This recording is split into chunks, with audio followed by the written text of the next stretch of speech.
বাংলাদেশে প্রতিদিন ঘটে যাওয়া গুরুত্বপূর্ণ ঘটনা ও সাম্প্রতিক নানা তথ্য নিয়ে আলোচনা এবং বিশ্লেষণে TVN24 নিউজ নেটওয়ার্কের নিয়মিত আয়োজন আলোচনায় বাংলাদেশ অনুষ্ঠানে দর্শক আপনাদের স্বাগত জানাচ্ছি। আমি আশফাক আহমেদ। আজকের অনুষ্ঠানে অতিথি হিসেবে আমাদের সাথে যুক্ত আছেন ডক্টর সৈয়দ আব্দুল্লাহ আল মামুন চৌধুরী, প্রফেসর আন্তর্জাতিক সম্পর্ক বিভাগ, রাজশাহী বিশ্ববিদ্যালয়, এবং আমাদের সাথে আরও যুক্ত আছেন সৈয়দ লিটু, সভাপ্রধান, গণ রাজনৈতিক জোট গর্জ। আপনাদের স্বাগত জানাচ্ছি আলোচনায় বাংলাদেশ অনুষ্ঠানে। আপনাদের সাথে আলোচনা শুরু করার আগে কয়েকটি তথ্য আমি একটু তুলে ধরি। প্রথমে যে তথ্যটি তা হচ্ছে বাংলাদেশ এখন আর্টেমিস অ্যাকর্ডসের 54তম স্বাক্ষরকারী দেশ, যা আমেরিকার মহাকাশ গবেষণা সংস্থা নাসার নেতৃত্বে শান্তিপূর্ণ ও অসামরিক মহাকাশ অনুসন্ধানকে উৎসাহিত করার একটি বৈশ্বিক উদ্যোগ। 2020 সালের অক্টোবরে প্রতিষ্ঠিত আর্টেমিস অ্যাকর্ডস চুক্তিগুলো হলো একটি বান্ধনযোগ্য বহুপাক্ষিক ব্যবস্থার একটি সিরিজ, যার লক্ষ্য হলো মহাকাশ অনুসন্ধানের শান্তিপূর্ণ, স্বচ্ছ ও টেকসই সহযোগিতা। বাংলাদেশ বিনিয়োগ উন্নয়ন কর্তৃপক্ষ বিডার নির্বাহী চেয়ারম্যান চৌধুরী আশিক মাহমুদ বিন হারুন এবং বাংলাদেশে নিযুক্ত আমেরিকার দূতাবাসের charge d' affaires Tracy Ann জ্যাকবসনের উপস্থিতিতে প্রতিরক্ষা সচিব মোহাম্মদ আশরাফ উদ্দিন আনুষ্ঠানিকভাবে চুক্তিতে স্বাক্ষর করেন। এই উদ্যোগের মাধ্যমে বাংলাদেশ বৈশ্বিক মহাকাশ গবেষণা, মহাকাশ ঐতিহ্য সংরক্ষণ, মহাকাশ সম্পদের দায়িত্বশীল ব্যবহারে নিজেকে সম্পৃক্ত করলো, যা বাংলাদেশের জাতীয় উন্নয়ন লক্ষ্যমাত্রার সঙ্গে সামঞ্জস্যপূর্ণ। এই ছিল একটি তথ্য। আরেকটি তথ্য হচ্ছে অর্থনীতিতে কিছুটা গতি ফিরে এসেছে। বাংলাদেশ পরিসংখ্যান ব্যুরো হিসাব বলছে যে অক্টোবর ডিসেম্বর প্রান্তিকের এই 3 মাসে মোট দেশজ উৎপাদন অর্থাৎ জিডিপি প্রবৃদ্ধি হয়েছে 4.48%।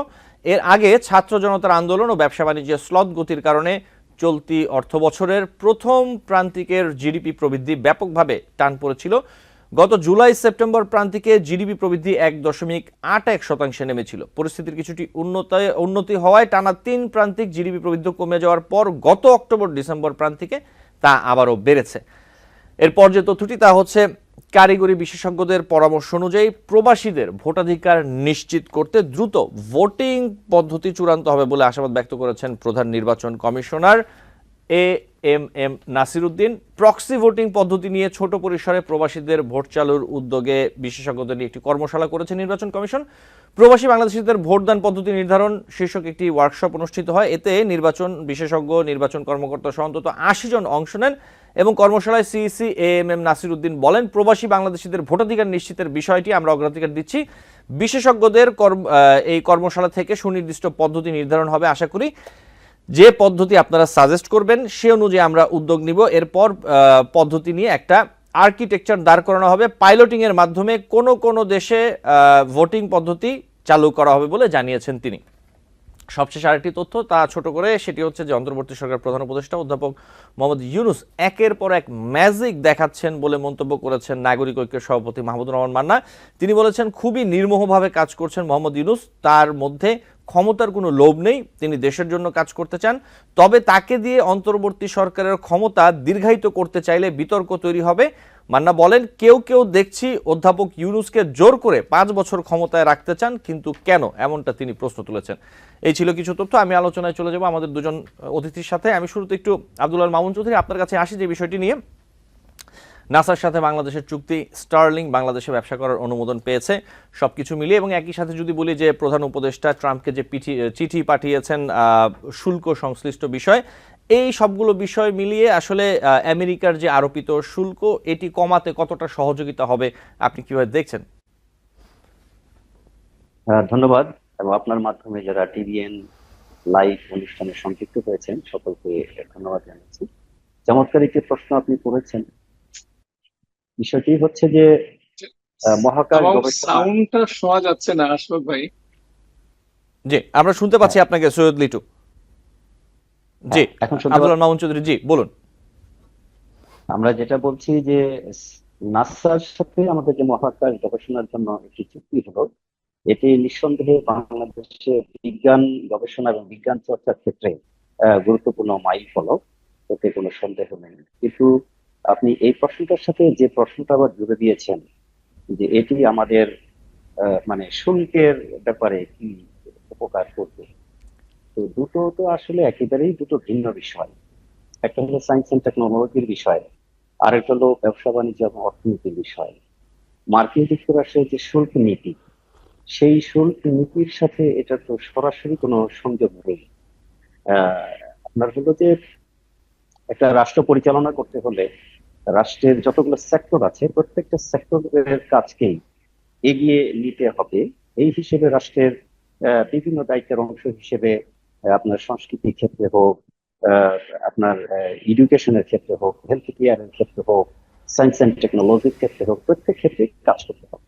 কিন্তু এই মুহূর্তে বাংলাদেশের সবথেকে বড় যে সমস্যা, সেটি হচ্ছে আমাদের অর্থনীতি। এবং এই অর্থনীতি এই একটা সরকার পরিবর্তন জনিত যে ঘটনাগুলো ঘটে গিয়েছে, সেই ঘটনাগুলোর পরিপ্রেক্ষিতে বর্তমানে বাংলাদেশে আছে ইন্টারিম সরকার। আপনারা জানেন যে যে কোনো বড় ইনভেস্টমেন্ট যখন একটা ইনভেস্টর যখন কোথাও ইনভেস্টমেন্ট করে, তখন কিন্তু সে অবশ্যই এটা চুলচেরা বিশ্লেষণ করে যে তার ইনভেস্টমেন্টের মাধ্যমে তার প্রফিটটা বা রিটার্নটা সে কিভাবে পাবে সেটা নিশ্চয়তা দেওয়া যায় কিনা। এই জন্য কোনো ইনভেস্টর যখন আরেকটা দেশে ইনভেস্টমেন্ট দিকে এগোয়, তখন সে অনেকগুলো ফ্যাক্টরকে মূল্যায়ন করে। তার মধ্যে সবচেয়ে বড় ফ্যাক্টর হলো সেই দেশের মানে সুশাসন এবং নিরাপত্তা ব্যবস্থাটা কেমন। তারপর ব্যবসা বান্ধব পরিবেশ আছে কিনা। এরপর ব্যবসার সাথে যে ট্যারিফ এবং নন ট্যারিফ ব্যবস্থাপনা, শুল্ক, এইগুলো কাঁচামালের সরবরাহ, তারপরে শ্রমের বা শ্রম বাজারের কি অবস্থা, এই বিষয়গুলো বিবেচনা করে কিন্তু একটা দেশ আরেকটা দেশে ইনভেস্ট করে। এখন বাংলাদেশে বরাবরই একটা জিনিস আছে, সেটা হলো এখানে শ্রম খুব সস্তা। কিন্তু বর্তমান বাংলাদেশে যে রাজনৈতিক পরিস্থিতি, এই একটা সরকার পরিবর্তনের শুরু থেকে বর্তমান পর্যন্ত যে রাজনৈতিক পরিস্থিতি, এবং এই আজকে পর্যন্ত আমরা বিভিন্ন যে মাঠে ময়দানে যে মানে জনতার বিভিন্ন রকম কার্যক্রম, এই পরিস্থিতিগুলোই কিন্তু আমাদেরকে মানে বিদেশি বিনিয়োগ আকৃষ্ট করবে কি করবে না, সেটার এক ধরনের ইন্ডিকেটর। এখন আপনি যে শুল্কের কথাটা বলেছেন, এটা তো মার্কিন যুক্তরাষ্ট্রের ডোনাল্ড ট্রাম্প ক্ষমতায় আসার আগে থেকেই এই ধরনের ঘোষণা দিয়ে রেখেছিলেন যে তিনি নির্বাচিত হলে কি ধরনের ব্যবস্থাপনা করতে যাচ্ছেন। এবং মার্কিন যুক্তরাষ্ট্র বর্তমানে যেটা হয়েছে, যে মার্কিন যুক্তরাষ্ট্রের বর্তমান প্রশাসন যেটা খেয়াল করেছে, যে তাদের দেশে যে আমদানি হয়, সেই আমদানির ক্ষেত্রে যে দেশগুলো রপ্তানি করে তাদের শুল্ক ব্যবস্থাপনা, এবং মার্কিন যুক্তরাষ্ট্রের পণ্য যখন আবার আরেকটা দেশে রপ্তানি হয় আর আরেকটা দেশ আমদানি করে, সেই ক্ষেত্রে কিভাবে শুল্ক নির্ধারণ হয়। এর মধ্য দিয়ে মার্কিন যুক্তরাষ্ট্রের অভ্যন্তরীণ যে ইন্ডাস্ট্রিয়ালাইজেশন প্রক্রিয়া, সেটা কোন প্রক্রিয়াতে যাচ্ছে, কি ডেভেলপ করা দরকার, এগুলো বিবেচনা করেই কিন্তু তারা এই শুল্ক ব্যবস্থাটা চালু করেছে। এবং এটার প্রভাব আপনি দেখেছেন যে পুরো ইউরোপ জুড়ে মার্কিন খোদ মার্কিন যুক্তরাষ্ট্রের ভেতরেও কিন্তু ব্যাপক আন্দোলন সংগ্রাম হচ্ছে ট্রাম্পের এই শুল্ক নীতির বিষয়ে। এবং ইউরোপের বড় বড় কান্ট্রি গুলোতেও কিন্তু এগুলো হয়েছে। কিন্তু এটা কি ফল দিবে মার্কিন যুক্তরাষ্ট্রের জন্য? ইতিমধ্যে গ্লোবাল শেয়ার মার্কেটেও এটা একটা ব্যাপক প্রভাব পড়েছে, অনেক শেয়ার পড়ে গিয়েছে। এখন আমাদের দেশের জন্য যে বিষয়টা, সেটা হচ্ছে যে আমাদের দেশের অর্থনীতির প্রধান চালিকা শক্তি একটা হলো আরএনজি সেক্টর, আর একটা হচ্ছে আপনার রেমিটেন্স। মূলত এই দুটো বিষয়ের উপরেই আমরা নির্ভর করি। আর আমাদের যদি খাদ্যে আমরা স্বয়ং সম্পূর্ণ থাকি, বিশেষ করে আমাদের যে মানে মৌলিক খাদ্য, চাল ডাল আটা, এই জায়গাটা যখন আমাদের দেশে উৎপাদনটা ঠিক থাকে, আমরা আমাদের যে দেশের 17-18 কোটি মানুষের চাহিদাটা যদি পূরণ করতে পারি, তাইলে আমরা তাহলে আর আমাদের চাপ কম থাকে। তো সেক্ষেত্রে আমাদের আমরা যে আরএনজি সেক্টরে আমাদের এই মুহূর্তে সবচেয়ে বড় কম্পিটিটর হলো ভিয়েতনাম, চায়না, ইন্ডিয়া। প্রধানত এই তিনটে কান্ট্রি আমাদের কম্পিটিটর। আর আমাদের আরএনজি সেক্টরের যে বড় মানে যেটা রপ্তানি, সেটা সবচেয়ে বেশি রপ্তানিটা আমাদের মার্কিন যুক্তরাষ্ট্রে হয়। তো সেই ক্ষেত্রে আমরা যেটা দেখলাম, যে যদি ডোনাল্ড ট্রাম্প ঘোষিত শুল্ক বাস্তবায়িত হয় আমাদের দেশে, তাহলে যে ঘটনাটা ঘটবে, ইতিমধ্যেই আমাদের মার্কিন যুক্তরাষ্ট্রে পণ্য রপ্তানির ক্ষেত্রে 15%-এর একটু বেশি শুল্ক দিতে হয়। তো 37% শুল্ক যদি এর উপরে আরোপিত হয়, তাহলে কিন্তু প্রায় 50% শুল্ক হয়ে যাবে। ফলে যে গার্মেন্টস এর যে পণ্যটা আমরা মার্কিন যুক্তরাষ্ট্রে রপ্তানি করব, তাহলে সেটা মূল্য বেড়ে যাচ্ছে। এবং মূল্য যদি বেড়ে যায় তাহলে কি হবে, মার্কিন যুক্তরাষ্ট্রে যে বায়াররা আছে তারা যে অর্ডার গুলো করেছিল সেই অর্ডার গুলো ক্যান্সেল করবে কিনা। এবং দ্বিতীয়ত হলো যে ইতিমধ্যে যে অর্ডার গুলো হয়ে গেছে সেই অর্ডার গুলোর উপরে এই শুল্কটা আরোপিত হবে কি হবে না, সেটা একটা কোশ্চেন আছে। এইটার সাথে তো ওই মহাকাশ গবেষণার আপনি কি চুক্তি করলেন বা অন্য জায়গায় কি চুক্তি করলেন, এগুলো ডাইরেক্ট কোনো কানেকশন নাই। না, কিন্তু এই সৈয়দ জায়গায় আব্দুল মামুন চৌধুরী, ডিপ্লোমেসিতে আমি এই জন্যই প্রশ্নটি যেটি উত্থাপন করলাম যে ডিপ্লোমেটিক্যাল জায়গা থেকে আসলে যেই সেক্টরেরই হোক, দুইটি দেশের মধ্যে যে সম্পর্ক নানাভাবে বাণিজ্যিক হোক এবং অন্যভাবে হোক, এই জিনিসগুলো তো একটি আরেকটির উপর প্রভাব ফেলে। তো এগুলো কি আসলে সহায়ক হিসেবে কাজ করবে, কতটা আপনি মনে করছেন? সেই জায়গাটাই আসলে প্রশ্ন। মানে এই প্রশ্নটা হলো যে এগুলো খুবই পেরিফেরাল ব্যাপার। হ্যাঁ, কারণ অবশ্যই একটা রাষ্ট্রের সাথে আরেকটা রাষ্ট্রের রিলেশনের ক্ষেত্রে আপনি দেখেন যে রাশিয়ার পুতিনের সাথে যখন মার্কিন যুক্তরাষ্ট্রের ডোনাল্ড ট্রাম্পের যে টেলিফোন আলাপ হলো, সেখানে তারা কিন্তু একটা স্পোর্টস ডিপ্লোমেসিতে গেলেন, তারা খেলাধুলার দিকে গেলেন।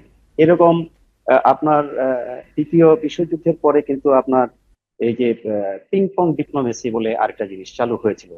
তো এগুলো তো আছে ফ্যাক্টর, কিন্তু আমাদের ওগুলো হলো খুবই পেরিফেরাল। এই মুহূর্তের যে বাস্তবতা, এই মুহূর্তের বাস্তবতার ক্ষেত্রে মার্কিন যুক্তরাষ্ট্রের আমাদের যে সম্পর্ক, এটা এমন নয় যে তার সাথে আমার নতুন করে সম্পর্কটা তৈরি করতে হচ্ছে বা কোনো জায়গায় চিপ ধরেছিল।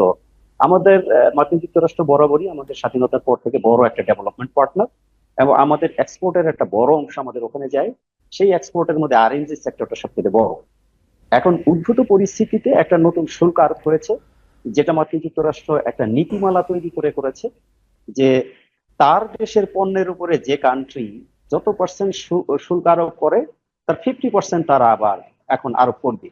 শুল্ক এবং বাংলাদেশে ট্রেড ডিফিসিট কতটুকু? জি, ওই deficit যেটা। জি। এখন এই ক্ষেত্রে যেটা হচ্ছে যে আমাদের সরকার থেকে ইতিমধ্যেই কিন্তু আমাদেরকে জানানো হয়েছে যে মার্কিন যুক্তরাষ্ট্রে একটা চিঠি পাঠানো হয়েছে যে যে শুল্কটা আরোপ করা হয়েছে সেটা যেন 3 মাসের জন্য স্থগিত করা হয়।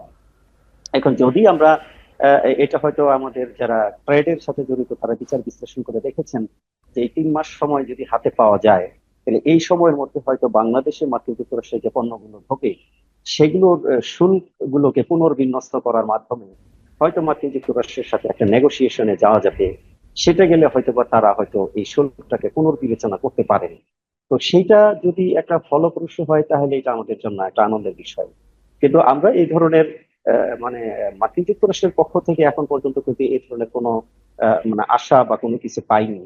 এবং ইতিমধ্যে আপনারা জানেন চীনের সাথে কিন্তু একটা যুদ্ধ লাগা লাগা অবস্থা তৈরি হয়েছে। এই জায়গাটাতে আমি আসবো সৈয়দ আব্দুল মামুন চৌধুরী, ঠিক এই জায়গাটাতে আমরা আসবো, আলোচনা করব।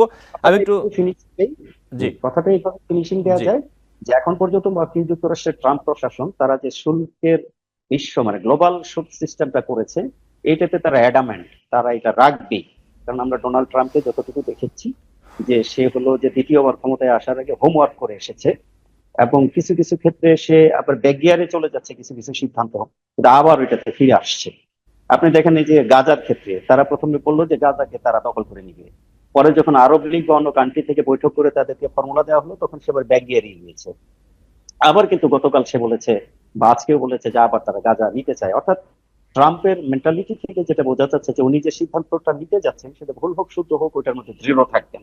জি। সেক্ষেত্রে মনে হচ্ছে যে যে শুল্কটা আরোপিত হয়েছে সেই শুল্কটা হয়তো চেঞ্জ নাও হতে পারে। সেক্ষেত্রে আমরা কি করব, এটা কিন্তু আমাদের এখন চক আউট করে বের করতে হবে। আমরা অল্টারনেটিভ মার্কেট বের করব নাকি জি যদি মার্কিন যুক্তরাষ্ট্রের এটা হয় সেটা যদি আমরা দেখি, আমার মনে হয় সেটাই আমাদের অর্থনীতির জন্য কল্যাণজনক হবে। জি আব্দুল মামুন চৌধুরী, আমি আপনার কাছে আসবো আবারও নিশ্চয়ই। সৈয়দ বিটু, একই বিষয়ে আপনি কিভাবে দেখছেন বিষয়টি? অসংখ্য ধন্যবাদ আশরাফ ভাই, সেই সঙ্গে শুভেচ্ছা সেই বিশ্ববিদ্যালয়ের সম্মানিত শিক্ষক মাহমুদ স্যারকে।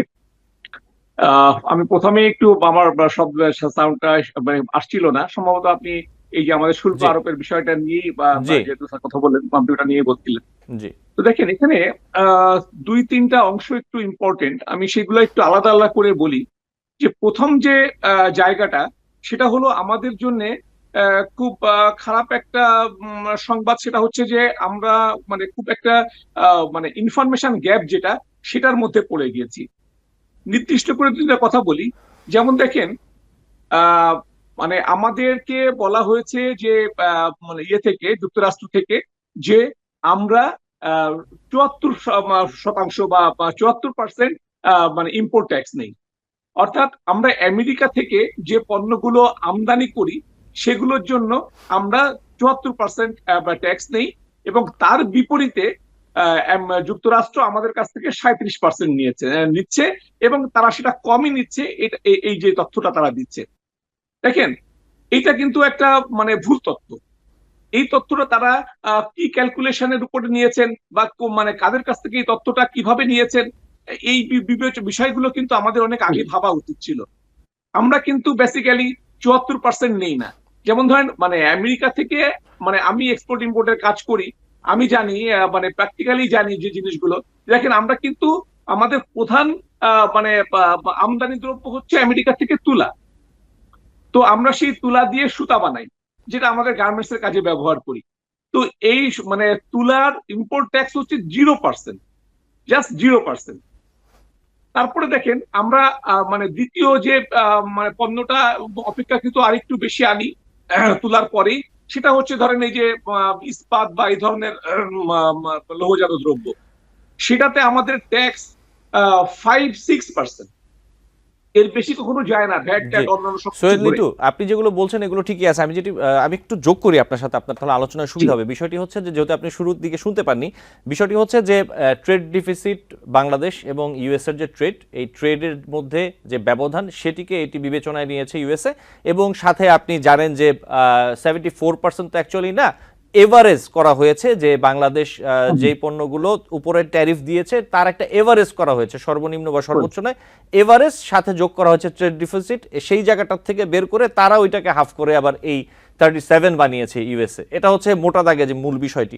কিন্তু আমি যেটি আসলে আলোচনা করছিলাম সৈয়দ আব্দুল্লাহ মামুন চৌধুরীর সাথে, এই যে প্রধান উপদেষ্টা চিঠি দিলেন এবং সেখানে কিছু প্রস্তাব 3 মাসের জন্য স্থগিত করার কথা, এটি তো একটি বিষয়। সাথে আমরা যেটি দেখতে পাচ্ছি, বাংলাদেশ আমেরিকার সম্পর্ক আগেও ভালো ছিল, যেমনটা সৈয়দ আব্দুল্লাহ মামুন চৌধুরী বলছিলেন, এবং এখনো আমরা দেখতে পাচ্ছি ইউএস এর সাথে বাংলাদেশের কিছু কিছু জায়গায়, বাণিজ্যিক জায়গায় অথবা অর্থনৈতিক জায়গায় কিছু পরিবর্তন আসলেও কিন্তু সম্পর্ক কিন্তু ভালো আছে। এবং আমরা যেটি দেখছি যে আরো ভালো জায়গায় যাচ্ছে, যেমন নাসার সাথে বাংলাদেশ চুক্তি করলো, আবার যেটা দেখি স্টার্লিং বাংলাদেশে ব্যবসা করতে আসছে। এই যে জায়গাগুলো তৈরি হয়েছে, আমরা যেটি আসলে আলোচনা করছিলাম, অথবা আমি জিনিসটা আপনার মতামতটা জানতে চাই, ডিপ্লোমেসির জায়গায় একটি বিষয় আরেকটি বিষয়কে কতটুকু সহযোগিতা করতে পারে। এই যে নাসার সাথে চুক্তি, স্টারলিংকের যে ব্যবসা করতে আসার যে বিষয়টি, এই বিষয়গুলো কি আসলে গভর্নমেন্ট ক্যাশ করতে পারে না এই শুল্কর জায়গাটাতে? এই জিনিসগুলো কি নেগোসিয়েশন টেবিলে আসলে কতটা ভূমিকা রাখতে পারে, সরকার কতটা বিবেচনা করতে পারে, সেই জায়গাটি আসলে প্রশ্ন।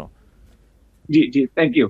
না, আশফাক ভাই, দেখেন, এই এই জায়গাটা কিন্তু একটা জিনিস আপনাকে খুব মানে সহজভাবে নিতে হবে।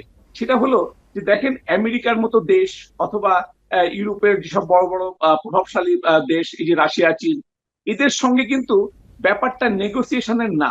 আমরা এটা বলি সব সময়, কিন্তু আসলে কিন্তু এইসব দেশগুলা আমাদের তুলনায় এত বেশি মানে সম্পদশালী এবং ক্ষমতাশালী, যে তাদের সঙ্গে ব্যাপারটা উইন উইন, মানে যেটা যে মানে 50-50 সমঝোতার না। যদি আপনি মানে খুব রিয়ালিটি চিন্তা করে কাজ করেন, তাহলে আপনাকে বুঝতে হবে যে এই দেশগুলা মানে বিশ্বের মোড়ল। তাদের সঙ্গে আমাদের মানে আমাদের অবস্থানটা তাদের কাছে মানে কি বলে পছন্দের করতে হবে। তাদের সঙ্গে আপনি ওই মানে কারাকারি করতে পারবেন না। তাদের সঙ্গে আপনার সম্পর্কটা এরকম করতে হবে যে সুসম্পর্কটা তৈরি করতে হবে। সেই সুসম্পর্কটা আপনার দিক থেকে যাবে, যেটা তাদের সঙ্গে যে তুমি 50 দাও আমি 50 দাও, ব্যাপারটা এরকম না। হ্যাঁ, এই জায়গাটা প্রথমে মাথায় রাখতে হবে। দ্বিতীয় হচ্ছে যে, আপনার এই যে মানে তাদের সঙ্গে আমাদের সম্পর্কে যে একটা টানাপোড়েন আমরা বলি, এই টানাপোড়েনের ব্যাপারটা হলো মানে তারা বাংলাদেশ নিয়ে চিন্তা করে না, তারা চিন্তা করে ভৌগোলিক অবস্থান নিয়ে, তারা চিন্তা করে পুরো এশিয়া নিয়ে। তো সেই হিসাবে তারা আমাদের এই ভূখণ্ডটাকে নিয়ে চিন্তা করে, বাংলাদেশ হিসাবে চিন্তা করে না। তো সেই জায়গাগুলোতে আমাদের এই মানে পুরো বিষয়টাকে বুঝে তারপর নেগোসিয়েশনে আসতে হবে। অন্যান্য সারাউন্ডিংস গুলো আমাদেরকে চিন্তা করতে হবে, যে অন্য কার কার সঙ্গে তাদের সম্পর্ক, তারা মূল মানে মূল জায়গাগুলো তাদের কি, তারা কাদের কাদেরকে প্রতিপক্ষ ভেবে এই অঞ্চলে আসতে চায়, তারা কাদেরকে মানে কোন কোন জায়গায় ভালো সম্পর্ক বা তাদের অবস্থান মজবুত করার জন্য আমাদের সঙ্গে তাদের প্রয়োজন কতটুকু, এই জায়গাগুলোকে চিন্তা করে বুঝে নিয়ে তারপরে আমাদের সম্পর্কে জায়গায় যেতে হবে, এবং সেই জায়গায় যেখানে তাদের প্রয়োজনের জায়গা আছে সেই জায়গাগুলোকে পয়েন্ট আউট করতে হবে যে এই জায়গা তাদের আমাদেরকে দরকার, সেই জি। জায়গাগুলোকে তাকে আপনার করতে হবে। আপনি যদি এলোমেলো ভাবে কতগুলো বলেন তাহলে তো হবে না, তাদের প্রয়োজনের জায়গা ছাড়া তারা আপনাকে কিন্তু নিবে না। যেমন ধরেন এই যে আমরা বলছি এই যে সৈয়দ মানে মিটু, আমি চায়নার একটি সঙ্গে। বিরতি নিয়ে আসি, আমরা বিরতি থেকে ফিরে এই বিষয়গুলো নিয়ে আলোচনা করবো, আমাকে একটি বিরতি নিতে হবে। দর্শক, আলোচনায় বাংলাদেশ অনুষ্ঠানে নিচ্ছি ছোট্ট একটি বিরতি, সাথে থাকবেন। টিভিএন 24 টেলিভিশন দেখতে আজই কল করুন 7187776556। লগ ইন করুন www.totalcablebd.com। দর্শক, আলোচনায় বাংলাদেশ অনুষ্ঠানে আপনাদের আবারও স্বাগত জানাচ্ছি। আমাদের সাথে আছেন দুজন অতিথি। আমি বিরতির পর সৈয়দ লিটু আপনার কাছে আবার একটু আসতে চাই। যে আলোচনাটি করছিলেন, আপনি যে কথাগুলো বলছিলেন, আমি একটু সাথে যোগ করে দিই। এই যে ইউএসএ চায়না যে ট্রেড ওয়ারের কথাটি বলছেন, বাংলাদেশ এবং বাংলাদেশের মতো যে ছোট দেশগুলো, তাদের কিন্তু আসলে এখান থেকে ক্ষতিগ্রস্ত অথবা প্রভাব পড়ার সম্ভাবনা অনেক বেশি। ঠিক এই জায়গাটাতে যদি আসি, যেমনটা আপনি বলছিলেন যে ইউএসএর সাথে যে ডিপ্লোমেসি অথবা ট্রেডের বিষয়, চায়নার সাথে ব্যালেন্স করার যে বিষয়টি, এই ক্ষেত্রে বাংলাদেশ আমেরিকা, বাংলাদেশ চায়না যদি বলি, এখানে ফরেন পলিসির ক্ষেত্রে ট্রেড হোক, অন্যান্য ক্ষেত্রে হোক, এই বিষয়গুলোতে কৌশলগতভাবে অন্তর্বর্তীকালীন সরকার কতটা কাজ করছে, কৌশলে পরিবর্তন আনছে, আপনি দেখতে পাচ্ছেন কতটা ব্যালেন্স করতে পারছে? এখন সোজা ভাবে আসলে সোজা সাপটা ব্যাপার হচ্ছে সরকার ব্যালেন্স করতে পারছে না। এই কারণে পারছে না যে এখানে সরকারের মানে জ্ঞানের স্বল্পতা না, এখানে রাজনৈতিক এক ধরনের প্রতিবন্ধকতা আছে। সরকারকে দুইটা জায়গা ম্যানেজ করতে হচ্ছে। এক হচ্ছে দেশের মানে একটা বৃহৎ অংশ যারা সরকার বিরোধী আন্দোলন করবার পরে এই সরকারকে ক্ষমতায় এনেছে, তারা একটা গোষ্ঠী, তাদের চিন্তার কিছু জায়গা আছে, তাদের একটু ভারত বিরোধী চিন্তার জায়গা আছে। তারপরে ধরেন চায়নার প্রতি তাদের এক ধরনের সফট কর্নার আছে। আবার ধরেন ভারতের প্রতি তাদের এক ধরনের বিরোধিতার জায়গা আছে। আবার সরকার যখন ডিপ্লোমেসির জায়গায় চিন্তা করছে, তখন সরকারকে আবার সবাইকে নিয়ে চিন্তা করতে হচ্ছে। তো সরকার এই দুইটা জায়গার মধ্যে একটা টানাপোড়েনে আছেন। তাকে যদি দেশের এই বা তার এই সমর্থক গোষ্ঠীকে পক্ষে রাখতে হয়, তাহলে তাকে এক ধরনের ব্যবস্থায় যেতে হচ্ছে। যেমন ধরেন তার চীনের পক্ষে যেতে হচ্ছে, চীনের পক্ষে যেতে গেলে ভারত বিরোধী অবস্থান নিতে হচ্ছে। আবার মানে অটোমেটিক্যালি চীনের পক্ষে বেশি যেতে গেলে আমেরিকা সেটা পছন্দ করছে না।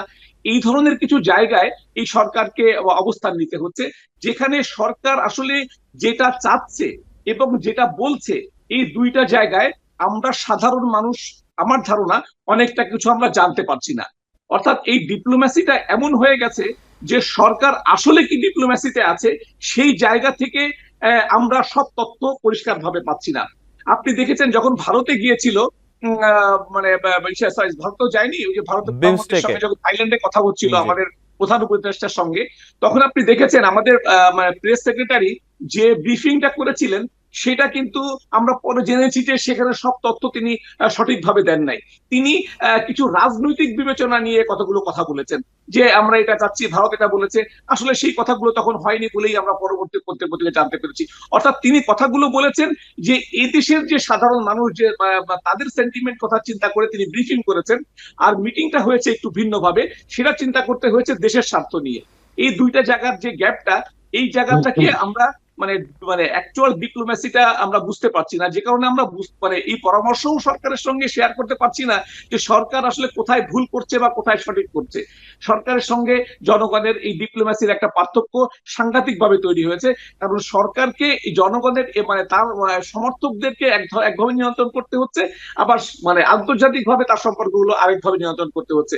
দেখেন, চীন বলেন, আমেরিকা বলেন বা ভারতই বলেন, তাদের মানে ডিপ্লোমেসি কিন্তু বাংলাদেশকে নিয়ে না। বেসিক্যালি আমাদের এই জিনিসটা বুঝতে হবে, তাদের ডিপ্লোমেসিটা হচ্ছে ওই তিনটা দেশ নিয়ে। চীন চিন্তা করে কি করে ভারতকে নিয়ন্ত্রণ করবে, ভারত চিন্তা করে কি করে চীনের এই নিয়ন্ত্রণ বা আধিপত্য থেকে নিজেকে সরিয়ে রাখবে।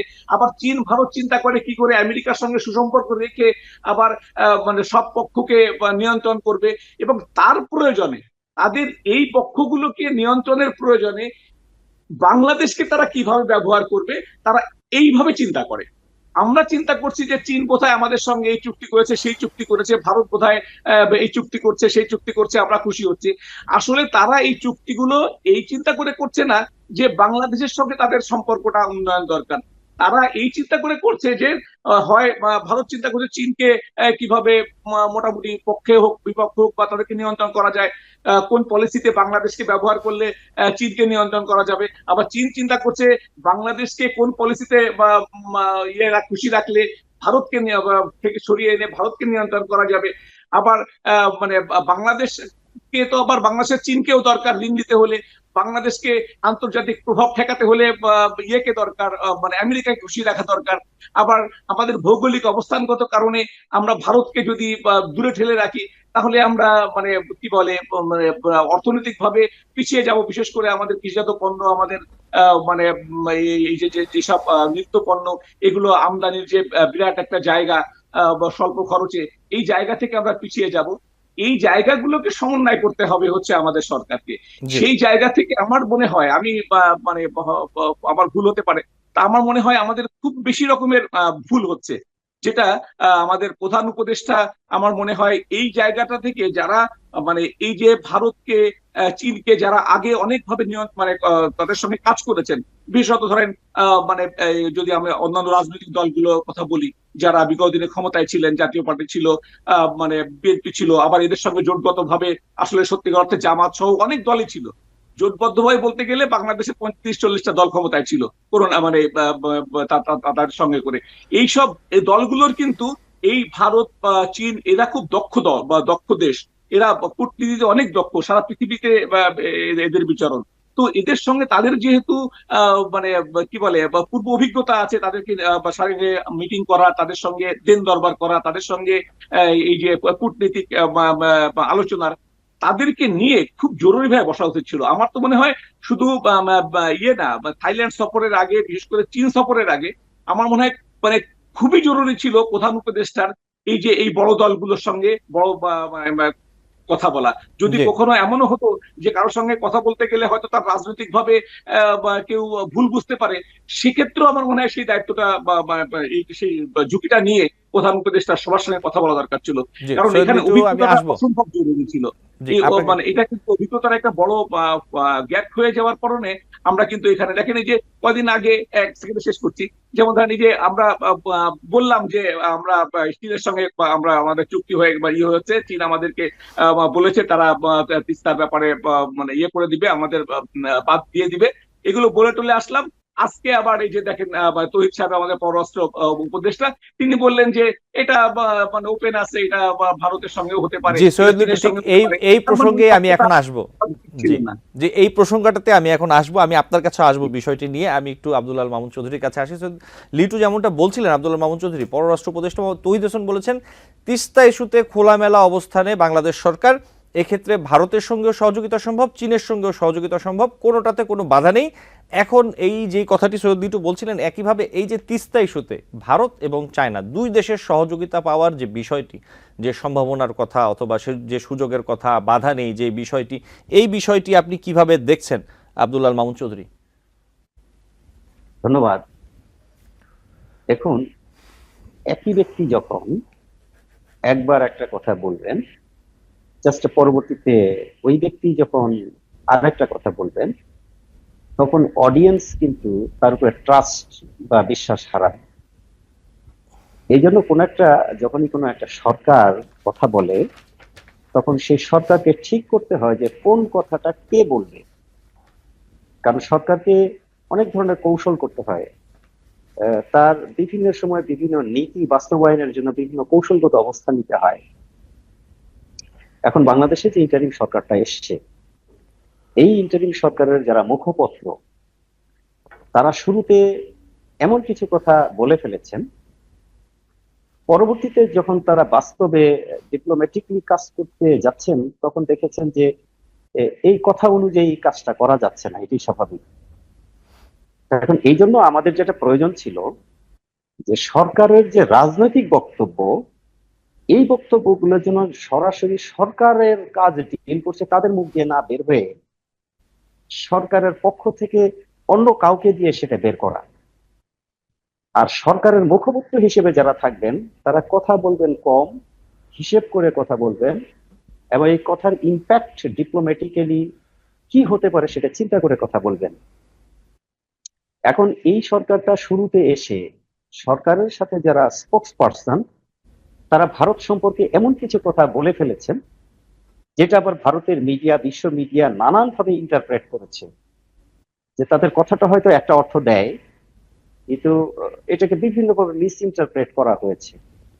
এখন আপনি যখন আবার সেই ভারতের সাথে কোনো একটা নেগোসিয়েশনে যাচ্ছেন, তখন ডিপ্লোম্যাটিক ফিল্ডের বাস্তবতা অনুযায়ী আপনার কিন্তু আগের কথাগুলো সামনে চলে আসার কারণে আপনি আর তার সঙ্গে নেগোসিয়েশনটা করতে পারছেন না। কারণ আপনার সম্পর্কে ভারতের তখন একটা ডিস্ট্রাস্ট তৈরি হয়েছে। পাশাপাশি আপনি যখন চীন সম্পর্কে কথা বলছেন, তখন একই বাস্তবতা।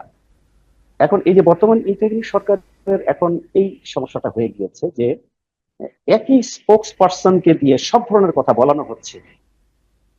ফলে হচ্ছে যে এটা আবার যখন এখন তো মিডিয়ার যুগ এবং টেকনোলজির যুগ, এখন তো এমন না যে আমি কথাটা বললাম যে অমুকে শুনতে পাবে না এবং অমুকে জানতে পারবে না। আপনি যাই বলছেন সাথে সাথেই কিন্তু সবকিছু ব্রডকাস্ট হয়ে যাচ্ছে, জেনে যাচ্ছে।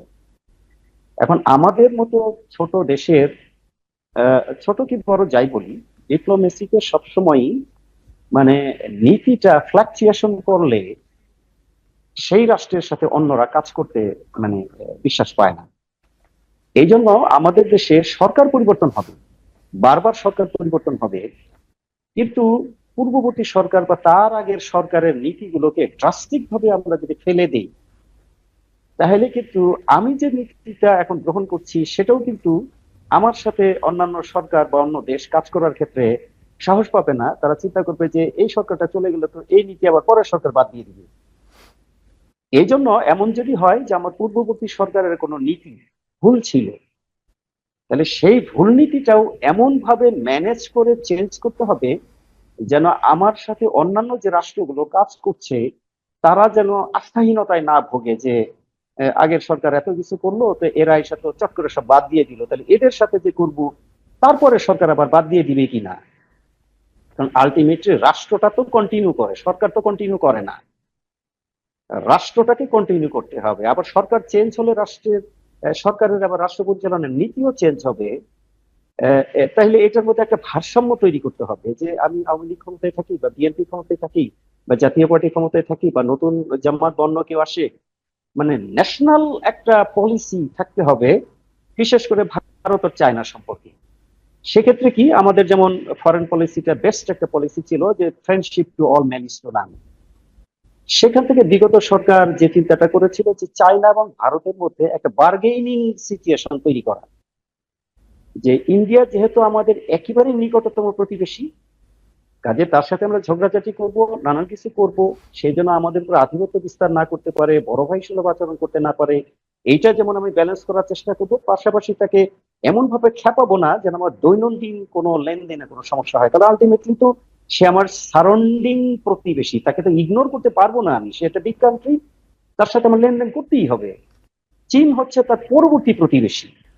ভারতকে ডিঙ্গিয়ে আপনি চীনের সাথে কাজ করবেন, আবার চীনকে ডিঙ্গিয়ে আপনি মার্কিন যুক্তরাষ্ট্রের সাথে কাজ করবেন, এটা মার্কিন যুক্তরাষ্ট্র নিজেও বোঝে যে বাংলাদেশ কিন্তু চীনকে ডিঙ্গায় আমার কাছে আসছে, তখন তারাও আমাকে নিয়ে খেলবে। মানে ডিপ্লোমেসিতে তো কোনো কান্ট্রি চিরস্থায়ী বন্ধু বা শত্রু না, সবাই যার যার স্টেট ইন্টারেস্ট অনুযায়ী আপনাকে ম্যানিপুলেট করার চেষ্টা করবে।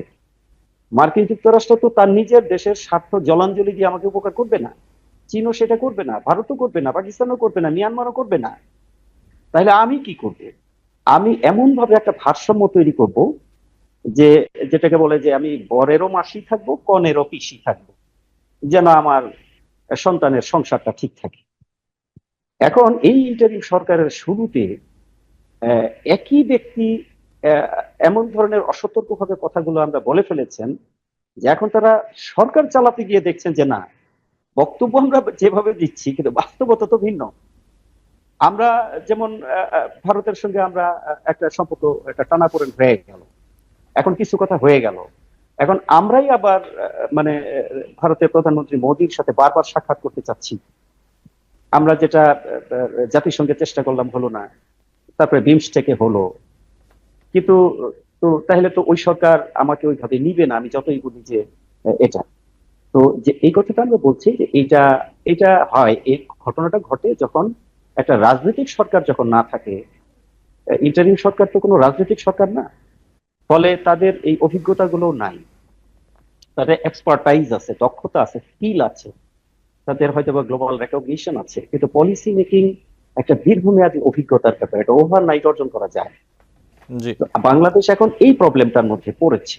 সৈয়দ আব্দুল যে মামুন চৌধুরী। জি, আমি কথাটা একটু শেষ করে দিই, জি, সেক্ষেত্রে আমাদের জন্য সবচেয়ে বেস্ট হলো আগে ভারতকে আমাদের হাতে রাখতে হবে। এটা এমন না যে আমরা মাথা নত করে হাতে রাখবো, বা আমাদের স্বাধীনতার সার্বভৌমত্ব জলাঞ্জলি দিয়ে হাতে রাখবো। এই টেকনিকটাই আমাদের করতে হবে যে কিভাবে তাকে হাতে রাখতে হয়। পাশাপাশি আমরা চীনকে হাতে রাখবো ভারতকে ব্যালেন্স করার জন্য, এবং সবসময় চেষ্টা করব ভারত এবং চীনের যে দ্বন্দ্ব, এই দ্বন্দ্বের মাঝখান থেকে আমরা কোনো ডাইরেক্ট সাইড না নিয়ে আমরা মাঝখান থেকে উভয় কান্ট্রিকে কিভাবে ম্যানিপুলেট করতে পারি। আবার চীনকে হাতে রাখার পাশাপাশি আমাদের যেহেতু একটা বেস্ট মানে আমি বলবো যে বড় ডেভেলপমেন্ট পার্টনার মার্কিন যুক্তরাষ্ট্র, তাহলে মার্কিন যুক্তরাষ্ট্রের সাথেও আমরা এমন ভাবে সম্পর্ক রাখবো যেটা চীনকে অসন্তুষ্ট না করে, আবার মার্কিন যুক্তরাষ্ট্রকে অসন্তুষ্ট না করলে, এগুলো নিয়ে হোমওয়ার্ক করতে হবে। এবং সেইখানে আমাদের নীতিটা এই মানে মানে নিড বেসড নীতি হবে। আমাদের ক্যালকুলেট করে দেখতে হবে যে বাংলাদেশের কাছে চায়নার আসলে কি দরকার, ওইটা আমি কতটুকু চায়নাকে দিতে পারি, বিনিময়ে আমি আমার বেস্ট আউটপুটটা তার কাছে কিভাবে নিয়ে আসতে পারি। একই পলিসিতে মার্কিন যুক্তরাষ্ট্র আমার কাছে কি চায় আসলে সেটা আমি দিতে জি, সক্ষম কিনা, ভারতের ক্ষেত্রে সেটা। এখন আমার মনে হয় যে এই ভারসাম্যের ক্ষেত্রে আমাদের কিছু একটা সমস্যা হয়ে গেছে।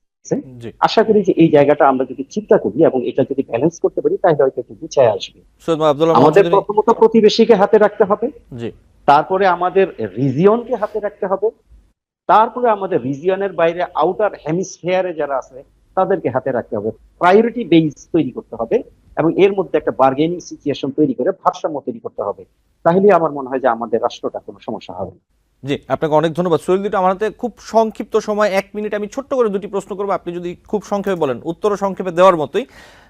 নাগরিক ঐক্য সভাপতি মাহমুদুর রহমান মান্না তিনি বলেছেন যে ডক্টর ইউনূস ম্যাজিক দেখাচ্ছেন, ডক্টর ইউনূস তার সব কাজে ম্যাজিক দেখাচ্ছেন। আপনি অন্তর্বর্তীকালীন সরকার অথবা প্রধান উপদেষ্টার ম্যাজিক কেমন দেখছেন একজন রাজনীতিক হিসেবে? সাথে মাহমুদুর রহমান মান্না এটাও বলেছেন কেউ কেউ দেখছে অধ্যাপক ইউনূসকে জোর করে 5 বছর ক্ষমতায় রাখতে চান, কিন্তু কেন, কারা চাচ্ছেন, আপনার কাছে কি মনে হচ্ছে, যদি সংক্ষেপে বলতেন। জি, আমি এক কথা এক ছোট একটু গল্প দিয়ে বলি। যে দেখেন, মনে করেন আপনি রাস্তায় নেমেছেন, এখন আপনার মানে কোন একজন ছিনতাইকারী আপনার কাছ থেকে সব জিনিসপত্র আপনার কাছ থেকে ছিনতাই করে নিয়ে গেল। এখন আরেকটা লোক, আপনার কোন একটা বন্ধু বা অন্য একজন লোক এসে, আগন্তুক এসে, সে জোর করে দৌড়ায় টোড়ায় গিয়ে অনেক কষ্ট করে সেই ছিনতাইকারীকে ধরলো। ধরে টোরে আপনার কাছ থেকে যে সম্পদগুলো ওই ছিনতাইকারী নিয়েছিল সেগুলো সব তার কাছ থেকে নিয়ে নিল। এখন নিয়ে নেবার পরে সেই ছিনতাইকারীর সেই যে আগন্তুকের যে লোকটা আপনাকে সাহায্যটা করলো, তার কাজটা কি? তার কাজ হচ্ছে ওই সম্পদগুলো আপনাকে ফিরিয়ে দেওয়া। কিন্তু ওই যে লোকটা তার ছিনতাইকারীর কাছ থেকে আপনার সব সম্পদ ফিরিয়ে আনলো, সে যদি বলে যে আমি অনেক কষ্টে দৌড়ঝাঁপ করে, অনেক ঝুঁকি নিয়ে, জীবনের ঝুঁকি নিয়ে আমি ছিনতাইকারীর কাছ থেকে মালগুলো নিয়ে আসছি, তো মালগুলো আমার, তাহলে কি সেটা ঠিক হবে? মানে পরিস্থিতি এরকমই হয়েছে। এই সরকার মানে আমরা একটা গণতন্ত্রহীনতার মধ্যে ছিলাম, আমরা একটা মানে কি বলে আপনার সুশাসনের মধ্যে ছিলাম না, আমরা আমরা মানে এক ধরনের অন্যায় প্রশাসনের মধ্যে ছিলাম। সেইখান থেকে এই সরকারের মানে পক্ষের লোকজনগুলা বা এই সরকার, আমাদের সরকারের লোকজনগুলা, ধরেন একটা পক্ষ সব মানে আমাদের এই অধিকারগুলো ফিরিয়ে নিয়ে এসে তাদের পকেটে রেখে দিচ্ছে। তারা এখন দীর্ঘ সময় থাকতে চায়, এই তারা এই সরকারকে দীর্ঘায়িত করতে চায়। তারা এই একটা শ্রেণী তৈরি করেছে সৈয়দ যে মিটু, আমাকে শেষ যখনই করতে আমরা হবে, আমাদের সময় একদম শেষ। যখনই আমরা গণতন্ত্রের কথা বলি, তখন তারা এই সরকারের পক্ষে আমাদেরকে গালাগালি করে। এগুলো সরকারের সৃষ্টি করা, সরকারের একটা পক্ষেরই মানে একটি পক্ষ বানিয়ে এই পরিস্থিতিটা তৈরি করেছেন। জি, সৈয়দ মিটু, আপনাকে ধন্যবাদ। সুন্দর করে বলতে চেষ্টা করেছেন, আসলে ব্যাপারটা সেরকম না। তারা আসলে মানে এক ধরনের জোর করেই মানে আমাদের কাছ থেকে আমাদের মানে গণতন্ত্রকে জি, নিজেদের মতো করে ব্যবহার সৈয়দ করতে মিটু, চাচ্ছেন। সময় একদম এটা শেষ, অন্যায়, আমরা অতিরিক্ত অন্যায়। সময় আছি। আপনাকে অনেক ধন্যবাদ এবং আন্তরিকভাবে দুঃখিত সময় দিতে না পারার জন্য আজকে। আর ডক্টর সৈয়দ আব্দুল্লাহ মামুন চৌধুরী, আপনাকেও ধন্যবাদ জানাচ্ছি আজকে সময় দেওয়ার জন্য। দুজনই ভালো থাকবেন, নিশ্চয় অন্য কোনোদিন কথা হবে। দর্শক, আলোচনায় বাংলাদেশ অনুষ্ঠানে আজ এই পর্যন্তই। পরবর্তী অনুষ্ঠান দেখার আমন্ত্রণ জানিয়ে বিদায় নিচ্ছি।